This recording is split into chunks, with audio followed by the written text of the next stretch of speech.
ඔයා දන්නවද ඇයි මිනිස්සු අපිට හරියනකොට ළඟට එන්නේ වරදිනකොට මාරු වෙන්නේ කියලා? ඔයා දැකලා තියෙනව නේද? ලයිට් එකක් දාලා තියෙද්දි ඒ ලයිට් එක වටේට මැස්සෝ එකතු වෙනවා. අපි ඒක නිව්වහම මොකද වෙන්නේ? ඒ මැස්සෝ එතනින් අයින් වෙලා වෙන ලයිට් එළියක් හොයාගෙන යන්න යනවා. ඉතින් මෙන්න මේක අපිට මේ මාතෘකාවත් එක්ක උපරිමේටම ගලප ගන්න පුළුවන් කතාවක්. සමහර චරිත ඉන්නවා හරියනකොට ළඟ ඉන්නවා. ඒත් වැරදෙනකොට යාලා හොයා ගන්නවත් නැහැ. ඕනි තරම් ඒ වගේ අය අද සමාජයේ ගොඩක් ඉන්නවා.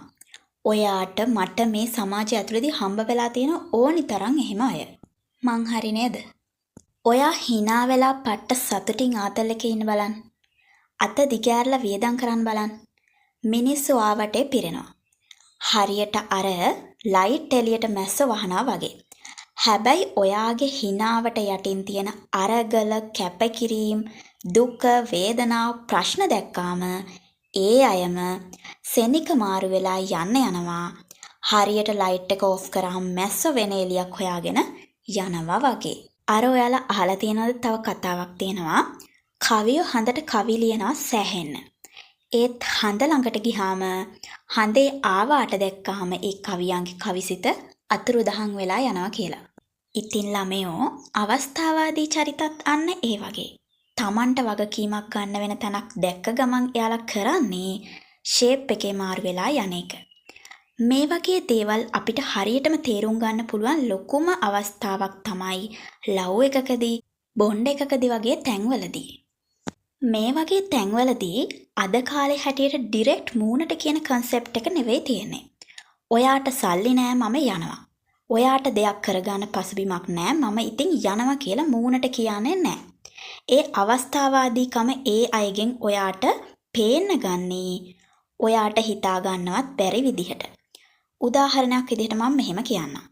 ඔයා මට ආදරේ නෑ, මට නිදහස ඕනි, මම බිසි, ඔයා මාව සැක කරනවා, මගේ ඔළුව කනවා, වකුගඩු එහිලක්, පපු එහිලක්, මට තනියම ඉන්න ඕනි, මම ආයි වදයක් වෙන්නේ මට මේ හැමදේම එපා වෙලා යයි වගේ වචන විදිහට තමයි ඒ රියල් සිටුේෂන් එක ඔයාව හොයාගෙන ඔයා ළඟට එන්නේ. ඉතින් අවස්ථාවාදී මිනිස්සු කරන්නෙම ළමයෝ හරි ගියොත් ඉන්නවා වැරදුනොත් අතාරිනවා කියන තියරිය. හැබැයි අද කාලේ ගොඩක්ම අය කරන්නේ අතාරින ඇත්ත හේතුව ඩිරෙක්ට් නොකියා බොරුවට වටේ යවයව මලෙන් උපන් චරිත වගේ රඟපාලා අන්තිමට වින්දිතය වෙන පුද්ගලයාටම බෝලේ පාස් කරලා අතුරුදහන් වෙන එක. ඩිරෙක්ට් කියලා යන අය ඉන්නේ සීමිත පිරිසයි. ඒකත් ඉතින් කලුනික හොයනා වගේ තමයි. එහෙම අය 1000කින් සම්පතක් අර වගේ ටොක්සික් සෙල්ෆිෂ් චරිත නොවි. ඉතින් ඇයි මෙහෙම මිනිස්සු අවස්ථාවාදී වෙන්නේ? ඇයි එයාලා අපේ හොඳ කාලවලට අපිට ලං වෙලා නරක කාලාවහම අපිව තනි කරන්නේ? එයාලගේ යටි අරමුණු හින්දා. හොඳට මතක තියාගන්න. එයාලා අපිට ලං වෙන්නෙම යටි අරමුණු ඔළුවේ තියාගෙන. කිසිම යටි අරමුණක් නැතුව ගොඩනගා ගැනීම තුලින්ම ඉස්සරහට යමු කියන තැන ඉඳගෙන අපිට ලං වෙන්නේ සීමිත පිරිසයි. ඒකත් හරියට කලුනික හොයනවා වගේ තමයි. හැබැයි බැරි වෙලා හරි එහෙම චරිත ඔයාලට හම්බ වුණොත් කවදාවත් මගේ අරගන්න නම් එපා. දැන් අපි එකින් එකට බලමු ඇයි මිනිස්සු යටි අරමුණු තියන් අපිට ලං වෙන්නේ කියලා. පළවෙනි දේ තමයි ප්‍රතිලාභ බලාපොරොත්තු වෙන්නේ. ඔයාගෙන් සල්ලි, ප්‍රතිලාභ, රෙපියුටේෂන්, මෙන්ටල් කම්ෆර්ට් එක, ඇටෙන්ෂන් එක වගේ දේවල් ලැබෙනවා නම් එයාලා ඔයා එක්ක ඉන්නවා. ඒත් ඔයාට මොනවා හරි ප්‍රශ්න ඇවිත් ඔයා මොනාට හරි වැඩවලට හිර වෙලා ඉන්නවනම් අන්නේ මොහොතට එයාලට ඔයාගෙන් ඒ දේවල් ලැබෙන්නේ නැත්තම් අන්නේ වෙලාවට එයාලා කරන්නේ හරි ඉක්මනට මේ දේවල් ඉවර කරලා දාලා යන්නම අනේක. ඒ වගේම තමයි ඔයා ලස්සනයි නම්, ඔයා ප්‍රසිද්ධයි නම්, ඔයා ජනප්‍රියයි නම්, ඔයාට සල්ලි තියෙනවා නම්, වයිරල් ස්මාර්ට් ඉන්ෆ්ලුවන්ස් කැරක්ටර් එකක් නම් ඔයා හරහා බැබලෙන්න හිතාගෙනත් මිනිස්සු වාට ලං වෙන්න පුළුවන්. හැබැයි ඒ අය හදවතින් නෙමෙයි ඒ ලං වෙන්නේ. දන්නවද මේ කතාව අහිගුන්ටකයා සහ නයා කතාවට සමානයි. නයා අහිගුන්ටකයාත් එක්ක ගිහින් තමයි තමන්ගේ හැකියාවන් එයාගේ ඔඩියන්ස් එකට පෙන්වන්නේ. ඉතින් මිනිස්සු නයාව දකින්නේ අහිගුන්ටකයා හරහා. ඒ නිසා මිනිස්සු මොකද කරන්නේ? හරියට පැසසුම් ලබලා දෙනවා, මුදල් ලබලා දෙනවා, ඔහොම ඉන්නවා. ඉතින් කොහොම හරි කාලයක් ගිහිල්ලා මේ ණයට හිතෙනවා මම මොකටද මේ අහිගුන්ට කෑක ගිහින් නටන්නේ? මට පුළුවන් තනියම ගිහින් නටන්න කියලා. ඊට පස්සේ ණයා මොකද කරන්නේ?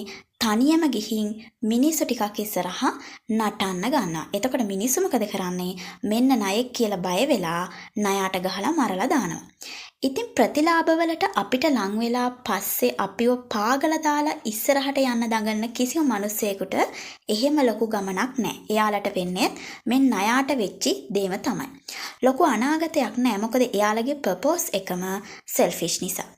එතන يعني පියෝ ටාගට් එකක් නැහැ. මොකද යුනිවර්ස් එකෙන් පවා එයාලට එහෙමයට කවදාවත් උදව් කරන්නේ නැහැ. ඊළඟට අනිත් දේ තමයි ගෞරවය. එහෙමත් නැත්නම් අභිමානය කියලා ගමුකෝ අපි. එයාලගේ අසාර්ථකත්වයන් අපි හරහා වහගෙන එයාලට සාර්ථක වෙන්න දඟලනවා. ඒක වැරද්දක් නෙවෙයි. සාධාරණ විදිහට කරද්දි පටල ගන්න එපා. හරිද? බට් මෙතනදී අවස්ථාවාදී චරිත ඒ විදිහට එන්නේ අපේ දත ගලවන්න. අපිව පාවිච්චි කරලා විසි කරන්න. අපි මතින් ගොඩ වෙලා අපිට පයින් ගහලා දාන්න. අපිව හූරගෙන කාලා අපේ සාරේ උරාගෙන බීලා වංචනිකව අපිව පාවිච්චි කරලා දාලා යන්න තමයි එයාලා එන්නේ. අනිත් දේ තමයි මෙහෙම සෙල්ෆිෂ් චරිතවල වචන වලින් හැමදේම මනින්න බෑ. මේගොල්ලෝ වචන වලින් මාර දේවල් කියනවා. හැබැයි ඒවා මෙයාලගේ ක්‍රියාවේ නැහැ. හොඳට මතක තියාගන්න වචන වලින් හැමදේම මනින්න බෑ කියන දේ. ඒක පිටිපස්සේ තියෙන ක්‍රියාව තමයි වැදගත් වෙන්නේ. දැන් මේ වගේ චරිත කියනවා මම ඔයාට ගොඩක් ආදරෙයි, ඔයා මගේ කෙනා, ඔයා මගේ එකා, උඹ මගේ එකා ඔය වගේ කියනවා. ඒ කියන වචන වලට පිටිපස්සේ තියෙන්නෙම මෙයාලගේ හිතේ තියෙන්නේ මොනාද මට මේ කෙනාගෙන් ගලව ගන්න තියෙන දේවල් කියන අන්න ඒ කියන ටොක්සික් ගුණය තමයි මෙහෙම අය ළඟ තියෙන්නේ. හැබැයි රියල් අය එහෙම නැහැ. එකට වැඩ කරනවා, එකට කටු කනවා, එකට නැගිටිනවා. ඒ කියන්නේ වැටුණත් එකට දරා ගන්නවා. මොන දෙයක් වුණත් එකට තමයි ඒ දේවල් දරාගන්නේ. ඕනිම මොහොතක ඉන්නවා, එකට අඬනවා, එකට සමරනවා. හැබැයි මේ සෙල්ෆිෂ් චරිත කරන්නේ එකට වැටෙනවා වගේ, එකට ඉන්නවා වගේ, එකට දරා ගන්නවා වගේ රඟපාන එක විතරයි. ඇත්තට කරලා පෙන්නන්නේ නැහැ. ඇත්තට ඒ වෙනුවෙන් ඉන්නේ නැහැ. කිසිම ජෙනුවින් ගතියක් නැහැ. හරි ගියොත් ඉන්නවා නැත්තම් දාලා යනවා කියන මානසිකත්වයෙන් ඉන්න චරිත බලාපොරොත්තු වෙන්නෙම ප්‍රතිලාභ විතරයි. මෙයාලා අඳුරගන්න ඒ හැටි අමාරු නෑ. වචන එක දෙක එළියට දාද්දී ගොනා හැරෙන්නේ පොල් පැලේ කන්න කියලා හොඳට තේරුම් ගන්න පුළුවන් පරිණත කෙනෙක්ට නම්. කෙටියෙන්ම මෙයාලා හරි බයයි වගකීම් ගන්න. ඕවට මැදිහත් වෙන්න ගින් අපිටත් කෙලවේ කියලා මාරු වෙලා යනවා. රියල් ඉන්න අය නම් එහෙම නැහැ. මොකද ප්‍රශ්නේ? හරි අපි මෙහෙම කරමු. හරි බය වෙන්න එපා අපි මේ විදිහට කරමු කියලා අදාළ ගැටලුවට ඩිරෙක්ට්ම මැදිහත් වෙනවා. අනිත් දේ තමයි ඔයා එයාලට ප්‍රශ්න කිව්වට එයාලා ඇහුම්කන් දෙනා වගේ බොරුවට පෙන්නනවා විතරයි. ඒත් රියල් එයාලා ඒව ගණන් ගන්නෑ. ඔයාට අවධානය දෙන්නේ නැහැ. එක්ක හිමින්ට ඒ කතාවෙන් ලිස්සල යනවා. වෙන කතාවක් පටන් ගන්නවා. ඔයාට කතා කරන්න ඉඩක් දෙන්නේ නැහැ. එයාලට වැඩක් නැහැ ඔයාට මොකක් වුණත්. මොකද එයාලා ඔයාට ලං උනේම ඔයාගෙන් ප්‍රතිලාභ බලාපොරොත්තුවෙන් විතරයි. හදවතින් අවංකව ඕනි දෙයකට ඉන්නවා කියලා හිතලා නෙවෙයි. මෙතනදී එයාලා මයින්ඩ් ගේම් එකක් ප්ලේ කරනවා. දන්නවද? ඔයා ඇත්තටම ස්ට්‍රගල් එකක නම් ඉන්නේ. ඒ අය හිතලම ඔයාගේ ඔළුව කනවා. ඔයාව ට්‍රිගර් කරනවා. ඔයාව ට්‍රිගර් වෙන දේවල් කියවනවා. ඉතින් ඔයත් ස්ට්‍රෙස් වැඩි වෙලා මොනා හරි පොඩි දෙයක් ඔයාගේ කටින් කිව්වොත් එහෙම කෑ ගැහුවොත් එහෙම අන්න ඒකම ඇති එහෙම කෙනෙක්ට පැනලා දුවන්න. ඔයා ටොක්සික් ඔළුව කනවා කියලා දාලා යන්න. අනික මෙහෙම ගිහිල්ලා නිකන් ඉන්නෙත් නැහැ. ඔයාගේ වැරදි ෂෙයා කරනවා, ඔයා ගැන කටකතා පතුරවනවා. එයාලා මාර විදිහට ඇක්ට් කරන්නේ හරියට මලෙන් උපන් කුමාරයෝ, මලෙන් උපන් කුමාරිකාවෝ වගේ. අපිට උදව් ඕනි නැති තැන්වලදී බලෙන් උදව් කරන්න ඇවිල්ලා අන්තිමට ඇත්තටම උදව් ඕනි වුණාම ෂේප් එකේ මාරු වෙලා යන මේ වගේ ටොක්සික් චරිත ඔයාලගේ සක්සස් එකට ටෝටලි ජෙලස්. හොඳට මතක තියාගන්න කෙටියෙන් එච්චරයි. දැන් අපි බලමු කොහොමද මේ අයගෙන් බේරිලා ඉන්නේ කියලා. පළවෙනි දේ තමයි සද්ද නොකර ඈත් කරන්න. ඊළඟ දේ තමයි බවුන්ඩරිස් දාගන්න. මම මේක ගැන පොඩ්ඩක් කියන්නම්. කිසිම පර්සනල් දෙයක් ඒ අයට කියන්න යන්න එපා. ෆියුචර් ප්ලෑන්ස් කියන්න යන්න එපා. අදාළ නැති කිසිම කෙනෙක් ඔයාගේ සීමාවෙන් මෙහාට වද්ද ගන්න එපා.